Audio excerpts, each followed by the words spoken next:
നമസ്കാരം. അനന്തവും അജ്ഞാതവുമായ പ്രപഞ്ചത്തിൽ കോടിക്കണക്കിന് ഗാലക്സികളാണുള്ളത്. വിസ്തൃതമായ ഈ ആകാശഗംഗകളെക്കുറിച്ചുള്ള പഠനങ്ങൾ മനുഷ്യന്റെ പ്രപഞ്ച വീക്ഷണത്തെ എന്നും സ്വാധീനിച്ചിട്ടുണ്ട്. നക്ഷത്രങ്ങളുടെ ജനനവും മരണവും പുത്തൻ പ്രപഞ്ച ശകലങ്ങളുടെ രൂപീകരണവുമെല്ലാം ശാസ്ത്രലോകം അതീവ കൗതുകത്തോടെയാണ് വീക്ഷിക്കുന്നത്. ഈ നിരീക്ഷണങ്ങളിൽ നാസയുടെ ഹബിൾ ബഹിരാകാശ ടെലസ്കോപ്പ് നൽകിയ സംഭാവനകൾ സമാനതകളില്ലാത്തതാണ്. അടുത്തിടെ ഹബിൾ ടെലസ്കോപ്പ് പകർത്തിയ NGC 1266 എന്ന ഗാലക്സിയുടെ ചിത്രം ജ്യോതിശാസ്ത്രജ്ഞർക്കിടയിൽ വലിയ ചർച്ചകൾക്കാണ് വഴി തുറന്നിരിക്കുന്നത്. തിളക്കമാർന്ന കേന്ദ്രഭാഗവും സർപ്പിളമായ ഘടനയുടെ നേരിയ സൂചനകൾ നൽകുന്ന മുഖവുമുള്ള ഈ ഗാലക്സി പ്രപഞ്ചത്തിലെ നക്ഷത്ര രൂപീകരണത്തിന്റെ നിഗൂഢതകളിലേക്ക് വെളിച്ചം വീശുന്ന ഒന്നാണ്.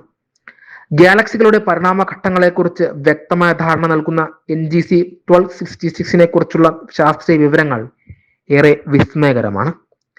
ഭൂമിയിൽ നിന്ന് ഏകദേശം 100 ദശലക്ഷം പ്രകാശ വർഷം അകലെ എറിഡാനസ് അഥവാ ആകാശ നദി എന്ന് വിളിക്കപ്പെടുന്ന നക്ഷത്ര സമൂഹത്തിലാണ് NGC 1266 സ്ഥിതി ചെയ്യുന്നത്. ജ്യോതിശാസ്ത്രജ്ഞർ ഇതിനെ ഒരു ലെൻഡിക്കുലർ ഗാലക്സി അഥവാ ലെൻസ് ആകൃതിയിലുള്ള ഗാലക്സി എന്നാണ് തരംതിരിച്ചിരിക്കുന്നത്. പ്രപഞ്ചത്തിലെ സർപ്പിള ഗാലക്സികൾക്കും ദീർഘവൃത്താകൃതിയിലുള്ള ഗാലക്സികൾക്കും ഇടയിലുള്ള ഒരു പരിവർത്തന ഘട്ടത്തെയാണ് ലെൻഡിക്കുലർ ഗാലക്സികൾ പ്രതിനിധീകരിക്കുന്നത്. ഇവയ്ക്ക് സർപ്പിള ഗാലക്സികളെ പോലെ തിളങ്ങുന്ന കേന്ദ്രഭാഗവും പരന്ന ഡിസ്ക് പോലെയുള്ള ഘടനയും ഉണ്ടാകാം. എന്നാൽ സർപ്പിള ഗാലക്സികളിൽ കാണുന്നത് പോലെയുള്ള വ്യക്തമായ കൈകൾ അഥവാ ശാഖകൾ ഇവയ്ക്ക് ഉണ്ടാകാറില്ല. അതേസമയം ദീർഘവൃത്താകൃതിയിലുള്ള ഗാലക്സികളെ പോലെ ഇവയിൽ പുതിയ നക്ഷത്രങ്ങളുടെ രൂപീകരണം വളരെ കുറവോ അല്ലെങ്കിൽ തീരെ ഇല്ലാത്ത അവസ്ഥയോ ആയിരിക്കും. NGC 1266 ഘടനയെക്കാളും അതിന്റെ തരംതിരിവിനേക്കാളും ശാസ്ത്രജ്ഞരെ ആകർഷിക്കുന്നത് അതിന്റെ മറ്റൊരു സവിശേഷതയാണ്. ഇതൊരു അപൂർവ പോസ്റ്റ് സ്റ്റാർബർസ്റ്റ് ഗാലക്സിയാണ്. അതായത് മുൻപ് വലിയ തോതിൽ നക്ഷത്ര രൂപീകരണം നടക്കുകയും എന്നാൽ നിലവിൽ ശാന്തമായ ഒരു അവസ്ഥയിലേക്ക് മാറിക്കൊണ്ടിരിക്കുകയും ചെയ്യുന്ന ഒരു പരിണാമ ഘട്ടത്തിലാണ് ഈ ഗാലക്സി ഉള്ളത്. ഇത്തരം ഗാലക്സികളിൽ പ്രായം കുറഞ്ഞ നക്ഷത്രങ്ങളുടെ വലിയൊരു നിര തന്നെ ഉണ്ടാകും. പക്ഷേ പുതിയ നക്ഷത്രങ്ങൾ പിറവിയെടുക്കുന്ന നക്ഷത്ര നഴ്സറികൾ വളരെ കുറവായിരിക്കും. നമ്മുടെ പ്രപഞ്ചത്തിൽ കാണപ്പെടുന്ന പ്രാദേശിക ഗാലക്സികളിൽ വെറും 1% മാത്രമാണ് ഇത്തരത്തിലുള്ള പോസ്റ്റ് സ്റ്റാർബർസ്റ്റ് ഗാലക്സികൾ എന്നതിൽ തന്നെ ഇതിന്റെ അപൂർവത വ്യക്തമാണ്. ഏകദേശം 500 ദശലക്ഷം വർഷങ്ങൾക്ക് മുൻപ് NGC 1266 മറ്റൊരു വലിയ ഗാലക്സിയുമായി ലയിച്ചിട്ടുണ്ടാകാമെന്നാണ് ശാസ്ത്രജ്ഞർ കരുതുന്നത്. ഈ ലയനം ഗാലക്സിയിൽ പുതിയ നക്ഷത്രങ്ങളുടെ ഉത്ഭവത്തിന് കാരണമാവുകയും അതിന്റെ കേന്ദ്രഭാഗത്തിന്റെ പിണ്ഡം വർദ്ധിപ്പിക്കുകയും ചെയ്തു. ഈ പ്രക്രിയയിലൂടെ വൻതോതിൽ വാതകങ്ങൾ ഗാലക്സിയുടെ മധ്യഭാഗത്തുള്ള അതിഭീമനായ സൂപ്പർ മാസീവ് ബ്ലാക്ക് ഹോളിലേക്ക് ആകർഷിക്കപ്പെട്ടു.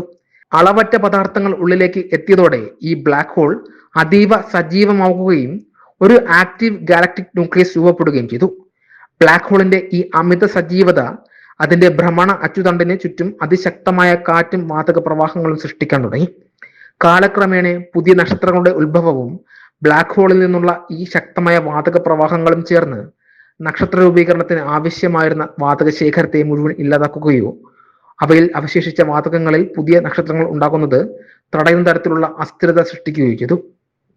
ഹബിൾ ടെലസ്കോപ്പും മറ്റ് പ്രമുഖ നിരീക്ഷണശാലകളും നടത്തിയ പഠനങ്ങളിൽ നിന്ന് ഈ ഗാലക്സിയിൽ നിന്ന് വലിയ തോതിൽ വാതകങ്ങൾ പുറത്തേക്ക് തള്ളപ്പെടുന്നതായി കണ്ടെത്തിയിട്ടുണ്ട്. കൂടാതെ ഇവിടത്തെ നക്ഷത്രങ്ങൾക്കിടയിലുള്ള ബഹിരാകാശ മേഖലകൾ വൻതോതിൽ അസ്വസ്ഥമാണെന്നും വ്യക്തമായിട്ടുണ്ട്. നിലവിൽ ഏതെങ്കിലും തരത്തിലുള്ള നക്ഷത്ര രൂപീകരണ പ്രക്രിയകൾ നടക്കുന്നുണ്ടെങ്കിൽ അത് ഈ ഗാലക്സിയുടെ ഏറ്റവും ഉള്ളിലുള്ള കേന്ദ്രഭാഗത്ത് മാത്രമാണ്. അതിനു പുറത്തുള്ള മേഖലകളിൽ നക്ഷത്ര രൂപീകരണം പൂർണ്ണമായും നിലച്ച മട്ടാണ്. കേന്ദ്രത്തിലുള്ള സൂപ്പർ മാസീവ് ബ്ലാക്ക് ഹോൾ നക്ഷത്ര രൂപീകരണത്തിന് ആവശ്യമായ വാതകങ്ങളെ ഗാലക്സിയിൽ നിന്ന് പുറന്തള്ളിക്കൊണ്ട് പുതിയ നക്ഷത്രങ്ങളുടെ ജനനത്തെ ഇല്ലാതാക്കുകയാണ് എന്നാണ് പുതിയ നിരീക്ഷണങ്ങൾ സൂചിപ്പിക്കുന്നത്. ഈ പ്രക്രിയ കാരണം ഉണ്ടാകുന്ന ആഘാത തരംഗങ്ങൾ നക്ഷത്രങ്ങൾക്കിടയിലുള്ള പൊടിയെയും വാതകങ്ങളെയും വൻതോതിൽ അസ്വസ്ഥമാക്കുന്നു. ഇത് അവശിഷ്ട പദാർത്ഥങ്ങൾ ഒന്നിച്ചു ചേർന്ന് പുതിയ നക്ഷത്രങ്ങളായി മാറാനുള്ള ഗുരുത്വാകർഷണ ശേഷിയെ ഇല്ലാതാക്കുന്നു. ബഹിരാകാശത്തെ ധൂളിപടലങ്ങൾ ഭാഗികമായി മറച്ചിരിക്കുന്ന NGC 1266 എന്ന ഗാലക്സിയുടെ ചിത്ര പശ്ചാത്തലത്തിൽ ദൂരെയുള്ള മറ്റ് ഗാലക്സികളിൽ നിന്നുള്ള ചുവപ്പ്, നീല, ഓറഞ്ച് വെളിച്ചങ്ങൾ തിളങ്ങി നിൽക്കുന്നത് കാണാം. പ്രപഞ്ചത്തിലെ നക്ഷത്ര രൂപീകരണം എങ്ങനെയാണ് ഇല്ലാതാക്കുന്നത് എന്ന് പഠിക്കാൻ ശാസ്ത്രജ്ഞർക്ക് ലഭിച്ച ഏറ്റവും മികച്ച മാതൃകയാണ് ഈ ഗാലക്സി. ഗാലക്സികളുടെ സ്വാഭാവികമായ പരിണാമത്തെക്കുറിച്ചും അവയുടെ കേന്ദ്രത്തിലുള്ള അതിഭീമൻ ബ്ലാക്ക് ഹോളുകൾ അവ ഉൾക്കൊള്ളുന്ന ഗാലക്സികളുമായി എങ്ങനെ ഇടപഴകുന്നത് എന്ന് മനസ്സിലാക്കാൻ NGC 1266 വഴി സാധിക്കുന്നു.